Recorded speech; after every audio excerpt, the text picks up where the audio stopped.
నిన్న ఆంధ్రప్రదేశ్లో పురంధేశ్వరి గారు ఆవేశంగా మాట్లాడిన మాటలు టీవీలో డిబేట్లు చూశాక ఒకటి చెప్పాలనిపిస్తుంది. అమ్మా పురంధేశ్వరి గారు, బావ కళ్ళల్లో ఆనందం చూడటం కంటే భక్తుల కళ్ళల్లో ఆనందం చూడటానికి ప్రయత్నించమని కోరుకుంటున్నాను.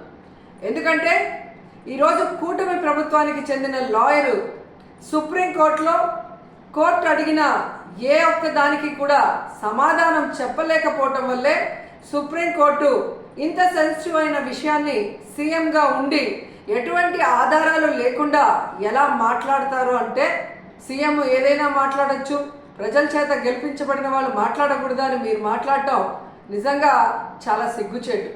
ఎందుకంటే ఈరోజు మీరు చంద్రబాబు నాయుడు, లోకేష్, పవన్ కళ్యాణ్ ఎలాగైతే రోడ్ల మీద ప్రెస్ మీట్లు పెట్టి మాట్లాడుతున్నారో అవే మాటలు ఎందుకు మీరు కోర్టులో మాట్లాడలేకపోయారు?